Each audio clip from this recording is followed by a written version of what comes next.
Okay, so today we will discuss about polynomial description of the convolutional code, which we have already studied, and also state diagram convolution code. Then we will start a new two thing actually. So code tree diagram of convolutional code and code trellis diagram of the convolutional code, and we will take 212 representation of convolutional code. 212 means you know that 2 is for the 2-bit representation of output, 1 is a 1-bit representation of input, and 2 is basically the capital K. You know that from this diagram you can see that S1 and S2, there is 2 registers is being used, and that's why this is K equals to the capital K value is 2.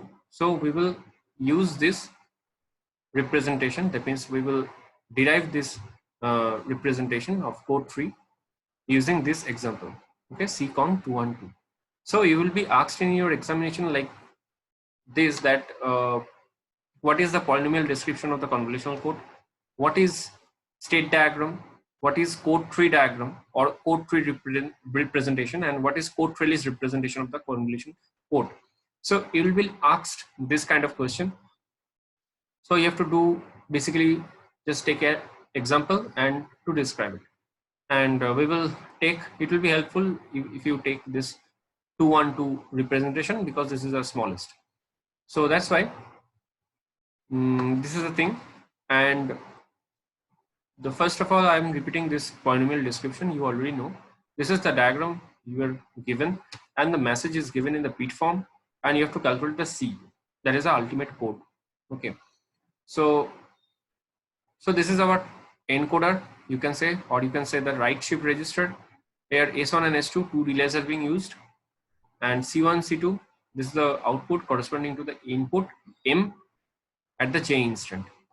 Okay, so you can see that here M is basically 1-bit representation and C1, C2 is basically 2-bit representation. So first of all, what is the procedure? You already know that when the message will be given, you have to convert it in the D polynomial, because the heading is polynomial description of the convolutional code. So all the things, all the bit forms will be converted to polynomial form in the delay form, or you can say in the delay polynomial form. So the polynomial equation will be written in terms of D or delay. So here I'm using S1 and S2. You can also use D1 and D2. Okay, so S1 and D1 is basically same.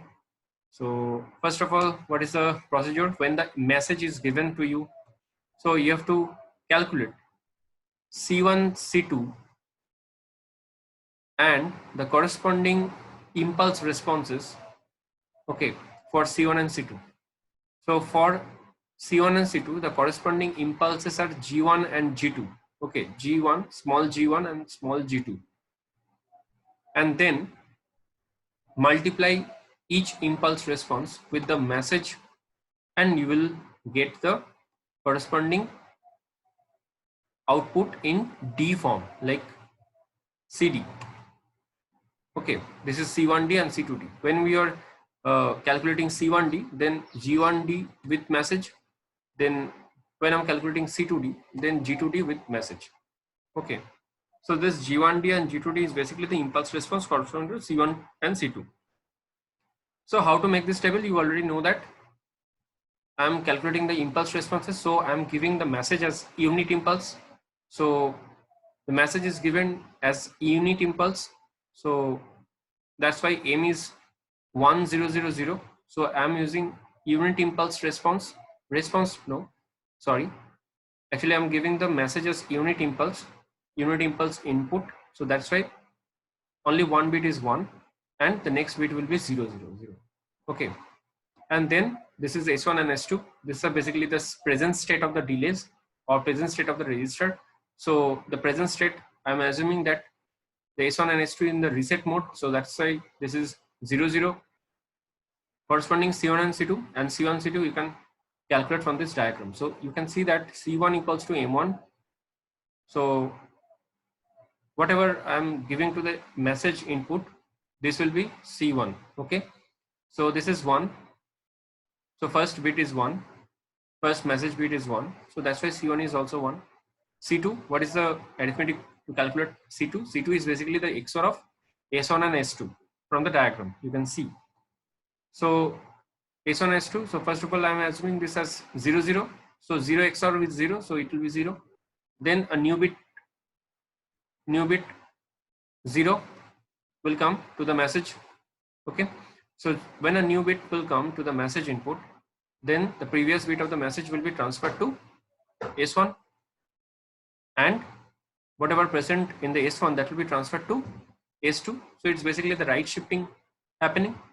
So you can see that this one, when I'm giving message input as 0, then the previous input, that is 1 will be shifted to right shifted to S1, and what was present at the S1, that was 0, so 0 will be right shifted to S2.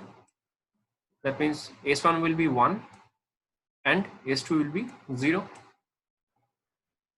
Okay, so that is basically the function of the right shift register.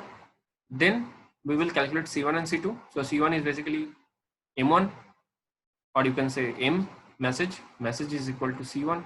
So if this is 0, so this is also 0, and C2 is basically the XOR of 1, 0. So 1, 0 is 1. Then again a new bit came to the message input. Then the previous bit of the message will be right shifted to S1. That means here it was the previous input, that will be right shifted to S1, and S1 will be right shifted to S2. The bit presented, the bit or information bit which presented at the S1, that will be right shifted to S2. So in this way it will be the right shift register. It will work as a right shift register. Okay, let me draw this. Okay, so that is basically happening here. So when this 0 came, this 0 is transferred to S1, and this one, the previous bit of S1, that is transferred to S2, is basically right shifting. Okay, now this is my present state. So M equals to C1, as you can see from the diagram. C1 equals to M1, so C1 will be 0 and C2 will be 1. Why? Because C2 is the XOR of S1 and S2, so 0, 1 is 1. Okay, now again the message bit will be 0 because this is a unit impulse. So the first bit is 1 and the rest, all the bits will be 0. So this 0 came, then the previous bit was 0 for the message, that will be right shifted to S1, and that S1 will be right shifted to, that means that is the S1 of the previous bit of the S1, that is right shifted to S2. So in this way the present state is now 0, 0. So this is likewise the reset mode, the first state. So this is 0, 0 and the message bit is 0. So C1 will be 0 and C2 will be as well as 0 because C2 is the XOR of S1 and S2. So this is 0, 0. So let me just erase it. Erase all sketches. Okay. So we have got from this table the impulse responses corresponding to C1 and C2. Okay. So you can see that I'm just highlighting these impulses with oval shape. Okay, so this is for C1 and C2. Okay, so this is the impulse response of C1 and this is the impulse response of C2. So G1, the small g1 is basically the impulse response corresponding to the C1, and G2D is the impulse response corresponding to the C2. So we have to just convert it in the polynomial form, D polynomial form, because we are using two delays. So this is basically defined as D1 and D2. So I'm just showing this as S1 and S2. So this is basically the same, no problem with that. So this is G1D. G1D is basically 1 because the rest is 0. So this is 1. 1 dot D to the power 0. 0 dot D to the power 1. 0 dot D to the power 2. Okay, in this way. So the first value will be 1. G2D will be D and D square.